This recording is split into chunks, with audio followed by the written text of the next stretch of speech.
Hello and welcome back to the Source Podcast.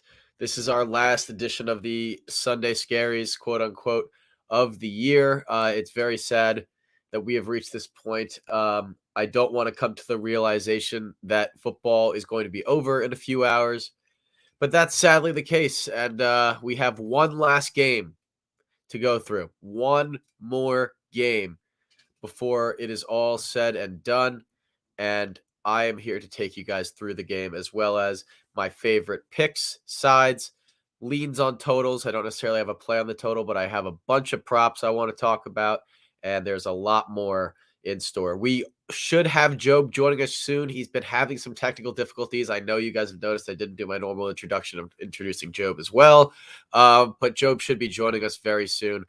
I have a lot to say on this game, regardless of whether or not Job is here, although I would love to bounce it back and forth on him. So without a doubt, let's get into it. Before I do start, I do want to thank oh, oh, oh. Do we have him? He's back. All right, I'm going to keep flowing. This is Job. You guys know Job. Everybody, this is Job. But I want to give a shout out to our partners at BCMG, our media group. Great guys over there. Our partners at SharpRank, the exclusive app for tracking not only our picks, but a lot of other handicappers across the world, a lot of very well-known sharps, including people from Sports Illustrated, NBC Sports. So give those guys a check, a shout out on their page at sharp_rank. And yeah, I'm ready to get into this game. Shout out to our editor, Aiden, as well. I'm ready to get into this game now, Job. If you are, I did a lot of the thank yous and shout outs already. And we have about 3.5 hours till game time. And there is a lot to talk about because there are a lot of props to go through. I would like to start on the game itself because I feel that once we get our picks there out of the way, we can go a little further into the props and the other things, as well as the fact that we did go through the game last night already on not last night, on Friday night on Blue Collar Bets, which is a show that we do with Blue Collar Media Group on Friday nights. So check that out as well. And we are going to be going over a lot of things we said there, but a lot of new stuff as well.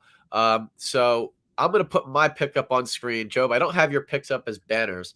That's because I don't agree with your picks, you know? Yes. Look, Sam, we talked already about this game quite a lot on Friday. So let's go through your picks. I know that, you put a lot more data into these than I did for this specific game. When you have the Rams -4 for 3 units, I'm riding that Super Bowl future for the Bengals, so I don't have any individual plays on this game. I have plus 800 on both teams, and you're still playing 3 units on the Rams because this is I'm already in profit range. No, I very much understand it. I just I'm not doing that. I'm playing the plus 800. I've got 1.3 to win 8 units, to win 10 units rather, on the Bengals to win the Super Bowl. So I want to just ride with that. And there's a commenter that agrees with you. We see a Joe Shiesty in the chat. That's what I like to see. That's what I like to see. Thank you for your contributions, Marek. We're all betting on Joe Shiesty. Not all of us. Marek, please do text me. I have some questions for you on a separate note. If you are taking Joe Shiesty. He is. I've spoken to him and I have confirmed it already. But I want to talk about why I have the Rams in this game, and I did a lot of it on Blue Collar Bets. But for those who don't know, Rams run 3 wide receiver sets 84% of the time. Eli Apple's matched up on Cooper Kupp and Odell Beckham Jr. I've talked on several shows already about the setup that has led to the Cooper Kupp go-ahead or game-winning plays that have set them up in field goal position in the last 2 games or in touchdown position. It goes down a lot to that safety coverage. Jesse Bates is going to have to help a lot on Cooper Kupp, which is going to leave the middle of the field open for Odell Beckham Jr. a lot. We're going to talk about him a little bit more later. The Rams have more explosive runs and explosive passes this season. They're also better at stopping explosive runs and better at stopping explosive passes. They're better at defending his 3 wide receiver set. And Cincinnati's offensive line is where I want to focus here. Their right side is their worst side. Hakeem Adeniji and Isaiah Prince are there. They're going up against Aaron Donald and Von Miller, who have both been phenomenal in their last, however many games you want to talk. I don't know how many games Von Miller's been there. However many they played together, let's put it that Yeah, way. however many they've played together. And the Chiefs still had a horrible defensive line going up against Cincinnati. They had a 27th ranked adjusted line yards ranking and a 26th ranked defense in adjusted sack rate. The Rams have got the third most sacks in the league this year, 50. The Bengals have had given up 55 sacks, which is the third most in the league to only the Bears, who let Justin Fields and whoever was back there be pressured on over 40% of their passes, and the Ravens, who were picking up guys from Costco to play on their team by the end of the year because they were so injured. So I don't think I think that's something that really needs to be addressed, and I just don't know how much you can focus on both Aaron Donald and Von Miller off that edge. The Bengals get themselves into a lot of third and long situations. According to Sharp Football Stats, they have 118 plays in third and 6 or more situations where they have passed the ball. They have a 30% successful play rate in those situations. Now, I don't know how they calculate what successful play rate means, but I would imagine it's either a first down or something. Either no, because I don't expect a team to convert 30% on third and 6, third and 7. I think that's what it is. It's conversion. I don't believe it is. I think it would probably be with getting within 2 yards for a short fourth down conversion. But whatever it is, 30% is not high, and they get themselves into those situations more than most other teams. I just think that this is a great spot for the Rams. I was talking to some people earlier. If the Bengals, this is just a horrible matchup for them. Like if the Bengals were facing the Packers, I think they'd beat them. If the Bengals were facing the Bucks, I think they'd give them a great game. They might beat them. I think if they were facing the Niners, I don't know because the Niners have that established dominant running game. But if they slowed that down, I think they'd have a chance to beat them too. I just think this is a horrible matchup for them with the guys they have in their secondary. Eli Apple, Chidobe Awuzie, and Mike Hilton are not enough to stop this triple. I don't know if I'd call it triple threat of an offense because after Robert Woods went down, it's more Van Jefferson. I wouldn't say is as much of a threat by any means. And no Tyler Higbee. And no Tyler Higbee, but you have to remember that Kendall Blanton did play well last game in Tyler Higbee's absence. I just think that there's a lot going in the Rams' favor here, especially with matchup advantages that are harder to game plan for than most, like Aaron Donald, like the fact that if Jalen Ramsey decides to shadow Jamar Chase, that it's going to be a very tough day for their best receiver who plays best against man, and the Rams play a cover 3 set. So Jamar Chase, and I'm not saying he's not going to have a great game. He's Jamar Chase is a great receiver, but it's not his normal areas of success. Whereas against the Chiefs, they were able to just go deep repeatedly, and that's because the Chiefs were the perfect matchup for them. If you look at their schedule against defenses, just against the strength of defenses, their schedule is 31st ranked in the league, second easiest. They've only played 2 top 10 teams in the league that were not the Chiefs this year. And the reason I discount the Chiefs is because, as I said, they were the perfect matchup for the Bengals. The Bengals had those 3 wide receiver sets going, and the Chiefs had no stoppage for them, and they could not get pressure with that terrible defensive line. The Bengals now are in a situation where they essentially have to deal with too much. They're not equipped for it. And I struggle to see how the areas that they lack in, which are the areas that the Rams are strongest in, don't come to light here. And when they play those top 10 seasons, when they play those top 10 teams besides the Chiefs this year, they've lost both times. Niners and Packers. And those were earlier in the season, but fact remains they did not win those games. I struggle to see how they perform against a defense like this. And I have a prediction. My model I made a final score bet, which I'm not putting it out as official, of 30-24. That's what my model has the game at, which does have the Rams covering a 4-point spread. It's up to 4.5 now, I think, but I'd still take it because I have it at 6. I think the Rams win this game, and I also have I'll spoil the next play here. I think the money line should be around 275 because I think the line should be closer to 6 to 7. And that being said, I think this money line has value even at minus 200, and I've taken it for 3 units as well. Well, as you know, I very much disagree with that. I think the Bengals are going to win this game. I actually placed an alternate line today. Bengals -7 +415. I like the value there. I think if they win, I think it's gonna be a close game. In fact, I really do. I mentioned it on our Friday stream. I think it comes down to Evan McPherson, so I'm not super confident in the play. But at plus 415, If it for comes down to Evan to McPherson, win you the should be game, confident in the play. that's just kind of how I look at it. But I do think that there's some value on a plus 415 in any scenario for a one touchdown game, because I think, actually, Sam, this is interesting to say this, but I think this is one of the more balanced Super Bowls that we've seen in the last couple. Generally, there's an overwhelming favorite. I don't know that there's an overwhelming favorite in this game. Yeah, and it seems that Corleone agrees with you in the chat. He says losses ain't matter during postseason. Different beasts come out for championship games. And he said And you Joe got great, Shiesty's a beast. and he said you got the great value on the game. So you got some supporters there. And listen, I picked games wrong before. I for what it's worth, I missed the last two Super Bowls. I'm trying to get it right here on the third, but I do really like the Rams here in this spot. I understand why people like the Bengals too. My heart likes the Bengals. I prefer the Bengals as a team, emotionally speaking. Numbers wise, I just can't. I can't do it with my wallet. I respect those who do. Job, I know when I go to the Super Bowl party with you later, I'm going to be in a very, very, very small minority of people rooting for the Rams to win. We are in big preparation mode here. At my my location currently, I'm sequestered down here for the show, and then right back to prep mode. We are expecting about 30 to 35 people. If you were in the DC area and you're watching this show, you're probably invited. Just shoot us a note. We're willing to open the doors to any and all supporters of the Source Podcast. We're very excited for Super Sunday. Sam, let's get in a little bit to breaking down this game. Rather than just the lines, give me, what are the X factors in this game? This man. There we go. This That's what man I like to see. right here.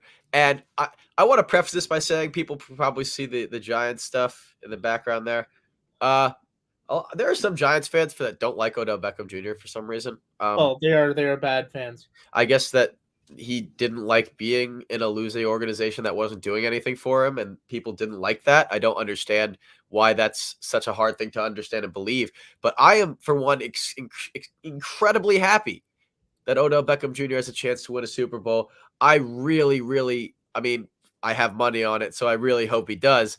But it would be great for me to see him do that. But on the other end, and what I really want to talk about with this bet, Cooper Kupp is on the same side as Odell Beckham Jr., usually lined up in the slot. That's the Eli Apple side on the left side.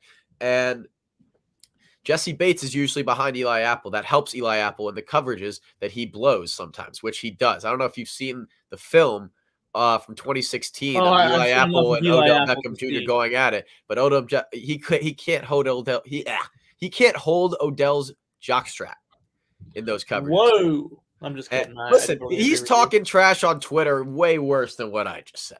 That's not even bad. But he's going to have Jesse Bates to help him over the top.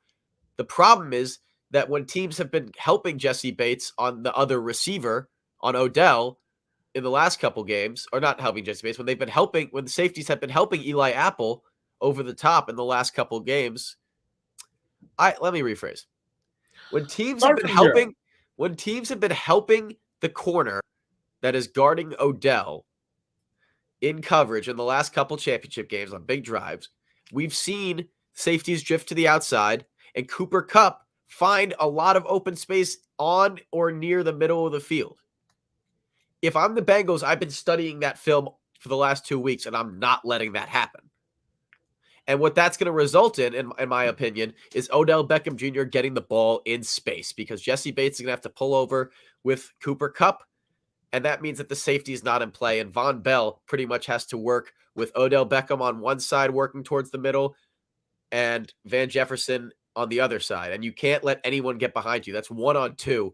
That's pretty much an impossible battle for a guy like for anybody, but especially, for a safety in the Super Bowl against very high caliber receivers. I think Odell getting the ball in space is very, very dangerous. As a Giants fan, I can tell you he can take a slant and take it 75 yards to the house. I just don't necessarily understand why this line is so low, because he can his yards after the catch are great. He's the most explosive receiver on this team. He's not the best by any means. It's Cooper Kupp by a long shot. But Cooper Kupp is not explosive after the catch as much as Odell Beckham Jr. That's not an indictment on Cooper Kupp. That's not at all. an exclamation point on how great Odell Beckham Jr. is after the catch. So I really think that this line is way too low. I have 2 units on it. I like Odell Beckham Jr. to get near there. Odell to have 101 plus yards is plus 300, by the way. And I have that as well. It's just not an official play on the Source Podcast site or on our Twitter. So this is my favorite prop of the day, Joe. I like to hear that. Now, I want to ask you a question. Yes. The over-under on Eli Apple tackles plus assists is 3.5. If you like Odell over 66.5 yards, you like him to have a couple of good catches in this game. Do you like the over in that situation? No. Because I don't believe that Eli Apple can tackle. And that's not like, listen, I haven't been studying his tackling, but Odell is shifty as hell. And if he's in space one-on-one with Eli Apple, I just highly doubt that tackle is going to be made 4 times. That's fair enough. I mean, hey, look, I'm just looking down the list of some of these right now. Odell Beckham Jr. exact receptions total. The favorite play right now is 5 receptions at plus 375, 6 receptions at 425, or 7 at 550. I kind of like 9 receptions plus 1,400 in this situation. How mad would you be, though, if you took 9 receptions and he got 10? Oh, I'd be very upset. That's what I'm saying. Very, very upset. I'm not taking any of these. I'm mostly just looking through to look through. People in the comments, by the way, saying that I'm just a salty Giants fan who doesn't like Eli Apple. I dare you to go look at his film and tell me he's a good coverage corner. I can't because he's not a good coverage corner. No, it's not you. I'm seeing some comments. Wow. So, okay. Well, at least you're getting comments. This is an outward challenge. This is an outward challenge. If I'm wrong about Eli Apple and I'm just a salty Giants fan, show me film of Eli Apple consistently covering someone well throughout a football game. And I'm not talking about in zone or a safety. I'm talking man-on-man coverage. Find me clips. I can't do that. There aren't. Not you. The comments. Oh, to those commenters, I hope you have Bengals money. I'm kidding. It's Marek. In Apple. It's Marek. Okay. Good friend. Good friend. Good friend trying to cast bias onto my opinions. Probably, but I'm willing to do it anyway. That's just kind of how it works. I'm looking at some of these plays now. He said he's bad, but you're also a salty Giants fan. That we can agree on. That's very true. I mean, you can't hate on the facts. I'm ready to move on to the next prop if you are, Joe. Let's move on to the next prop. And I know that some of these props people are going to be like, why would you take that? This line is minus 105. All right, we went through it on Friday. Minus 102 on Caesars. All right, there is no reason whatsoever in any situation ever to bet heads. Always bet tails. It never fails. If you bet heads and you lose, you're an idiot. You bet tails and you lose, well, shit happens. But you're okay because at least you were on the right side of history. I like tails. There's no reason to play this. Yes, there is. You're a degenerate. The Super Bowl. But I would say this. If you play for more than one unit, I'm going to be very judgmental of you. Don't put your entire bankroll on this. Bankroll management is key. I have a free play on this. Quote unquote cheese bets at Super Bowl. What Super Bowl are we at now? 57? 56. 56. All right. I believe that should be all, honestly. I believe so. I don't think we have anything else on that side to cover. My question is, if something never fails, how can you not bet on it? You have to. Now, I also like one more play, and I didn't put it up. I didn't even tell you about it, Sam, because I did not know the line until just now. The game will be tied again after 0-0. Oh, yes, I actually have that. I love this play. I think this game is going to be a lot closer than people think. So I'm going to be taking that for 0.4 units. What's the line at? The line is minus 125 right now. I also like Von Miller tackles and assists under 4.5. What? Boo. I just don't think that 4.5 is a low enough line. I 3.5 would hammer the over. It's going to be close. 4.5 is a lot to ask for. So, yes to game to be tied after 0-0 minus 125. I actually have that as well. So, I'm going to ride with that too. It's the Super Bowl. It's going to be competitive. I mean, I see the Rams winning by 6, as I said, but that's not a runaway game by any means. If they go up big, they have a tendency to lose it anyway. So I like this bet. But I hope it cashes early. I'd rather not have that stress I'd like later to on be in the game. 3-3. 3-3. 3-3 sounds great. That's what we want. Cash one and move on. Here's the perfect sequence of events. All right, and this is just because it's the Super Bowl. I don't recommend ever doing this, but I did it anyway. All right. Tails. I didn't bet on the national anthem for the first time in a long time. I could not find a line on any of my books that I liked. 138. I got one, but I'm not a big fan. So I'm taking Tails. And then I'm taking first drive, no touchback. Oh, you spoiled the next one. Hold on. No. I'm giving my order of events. First drive, no touchback. Second drive, no touchback. Oh, I don't get that one. There's also, no science behind that one. I'm sorry. There's no data behind that one. There's no science behind any of this. Yes, there is. Hold on. No, this is my play. This is my turn. All right. Oh, you sound like Skip Bayless. My turn. This is my turn. My turn. Oh, is that who you are now? Super Bowl. That's who you are now? My turn? For today. Skip Bayless? Today. So then I took second drive, no touchback. Or second kickoff, rather, no touchback. My next play isn't until halftime. And it's Snoop Dogg, color of his shoes to be white, plus 275. I like that. It's just too easy. You're out of your mind, Joe. What's blue? Tell me what the line is on blue right now. 100. It's too close. Joe, he's a Crip. It's even. I just can't do it. Because he's a Crip, Joe. He wears blue. I understand that.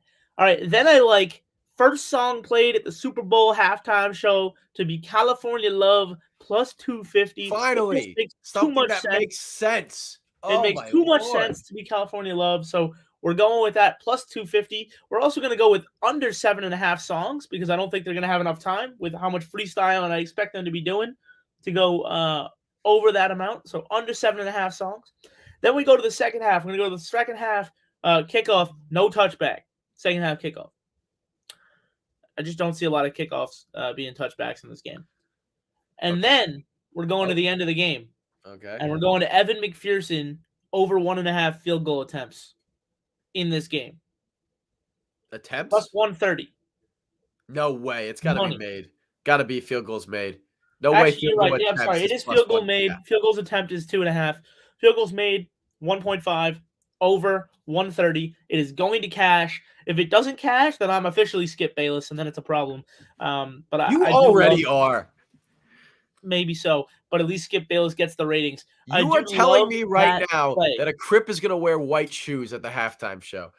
Oh my God. White is a very middle color, okay? Dude, he's in California.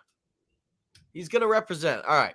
Regardless, I'm going to move on to the actual reasoning behind this bet instead of, wildly taking it for no reason. There's actual people on the Rams. Okay, let's go. I love it. I love to see it. We got people on the Rams. All righty. People in the comments on the Rams. We love it. Thank you very much for your comments. I love it. You should spending your Super Bowl Sunday with us. Really do appreciate having you guys here. The no touchback on first kickoff is very interesting. According to an article I found on The Score, I believe that's what the website is called. But yeah, according to a website on The Score, article on The Score, since this was offered, this prop, there's been no touchback 26 out of 28 times. That's a 94%, 93.9, I'm rounding up, 94% win rate on a bet that's what, minus 120? Minus 125 at the moment. That's ridiculous. That's ridiculous odds. And when you look at why this is the case, because you look at kickers like Harrison Butker, who kicked a lot of touchbacks last year. He didn't kick off for a touchback last year. You look at Pat McAfee's show. Pat McAfee, by the way, kicked off in a Super Bowl. He kicked the ball off to Devin Hester. You think he meant to have that ball stay in the end zone? Absolutely. What did Devin Put has it to do back with for a that touchdown. football? Put it Yeah. back for a touchdown. That's You what think that Devin has ball to was do. ever supposed to land on the field? Absolutely not. That was supposed to go through the end zone. No. Pat McAfee said kicking that ball felt like he was kicking a hard, shiny piece of plastic. And the reason for that is because usually kickers are allowed to break in the ball before the game, before every other game, not in the Super Bowl. In the Super Bowl, that ball is touched only when you're setting it up on the tee for kickoff. It's the first time you get to touch it. I am not hammering. I'm putting a full unit for a prop that's hammering, in my opinion. Full unit on no touchback on the first kickoff of the game, not the second, and not the one after the first half, but this one because it actually makes sense and there's actual data and science behind it. 94% win rate on a minus 120 bet. I absolutely love it. Pat McAfee agrees, and I'm taking Ernest it. Silva agrees. Ernest, thank you very much for tuning in today on Super Sunday. That's why we're here. Provide the math and some analysis behind the plays. That historical trend should continue. We love to see that. All right. I got two more for you. Two more. We ready? Let's do it. Matt Stafford to throw a touchdown in the first quarter plus 140. I actually found it at 142. It's a very weird price though, and I expect it's probably at 140 at most other books. This is just a line I don't understand because Joe Shiesty is going to take the whole quarter, Sam. No, because this is an air raid offense, and I expect him to have some. Here's my thought about this game that also I didn't mention during the side write ups. The coaching staff for the Bengals is quite similar to what the Rams coaching staff looked like in their first Super Bowl against the Patriots. Unexperienced and a lot of guys in this position for the first time. Zach Taylor, third season. What is it? Maybe both coordinators, their first season being a defensive or offensive coordinator for this team. And I think actually ever being a coordinator.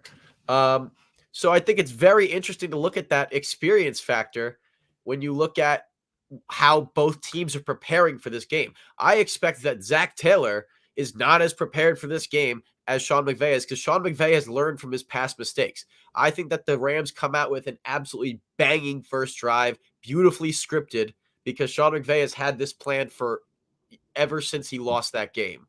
And this has got to be his Mona Lisa of a football game, especially if he is going to leave coaching and go into commentating like he is possibly rumored to do.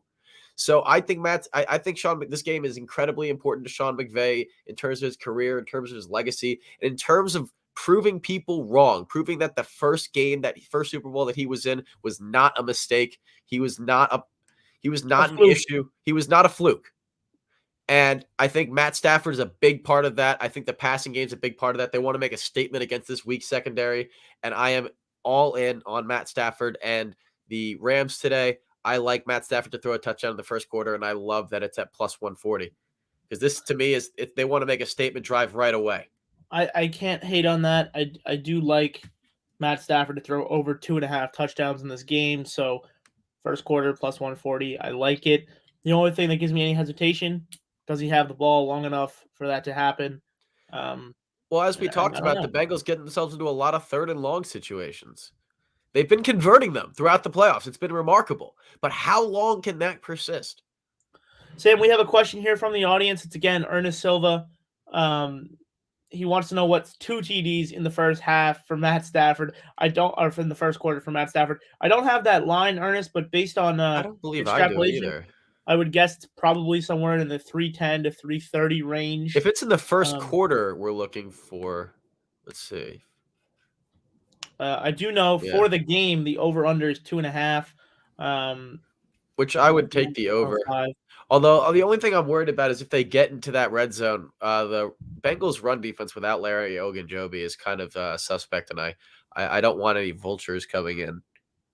It's true enough. We don't necessarily know, but I do like to see those lines. I think they're quality. And there we go, Sam. The first of many Super Bowl guests have arrived upstairs. I can hear the party getting underway. All right. Well, I got one more I want to run at people. Let's move on to the last play.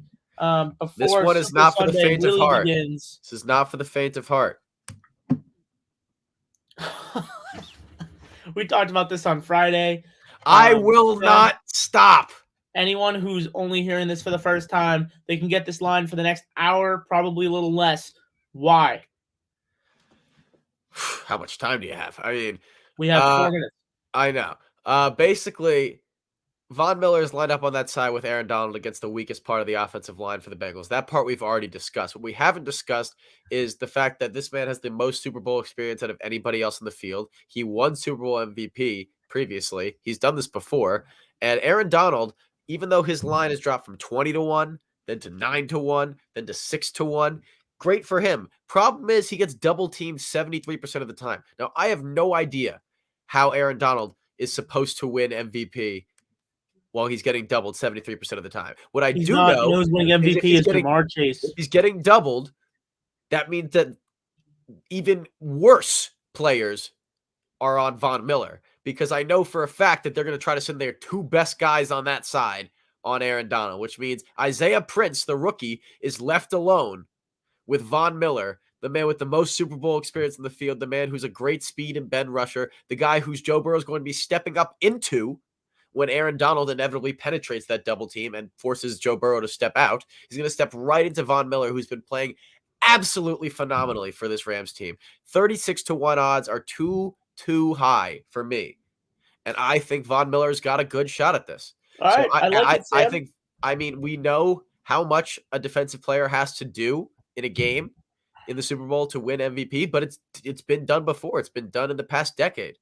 So I'd like to hear it. It's been done by Von Miller before. So it's been done by Von Miller, and I think he has the capabilities to do it again. He's been playing just as well as he was before his last injury. Not as well as he was in the Super Bowl season, obviously, but big players step up in big moments, and I believe Von Miller is one of those players, especially with the matchup that he's going to get. I think he's licking his freaking chops at this offensive line. All right, so Sam, let me ask you one final question before we leave here. If the Rams are going to win, what color is the Gatorade bath? You know, the answer is there's only one answer. I follow the team managers on TikTok because that's how deep I go into this research. And they do different colors every single game for different Gatorade coolers. So this is I don't think I'm going to make a play on it. I really don't. And we love it. Yes, Ernest. Riding the on Miller train. And he's riding yellow. I agree with that. Plus 300 for yellow. We're going to be very, very in love with this play. Yeah, I got no play on the Gatorade because the team managers. I'm letting you know. You ride yellow, Joe. Yellow. Before you do our sign-offs, I do want to say that we are going to have an article posted on our website with all of this stuff broken down that we've talked about. Please give it a look if you haven't looked at our website. Our website at www.sourcepodcast.com. You can also find us at sourcepodcast11. And yeah, we're going to have a couple graphics out for you guys as well with our picks and a couple big prop plays out that we've already talked about. Maybe 1 or 2 more that I find in between now and the games. Thank you guys for tuning in. Joe? Have a good one.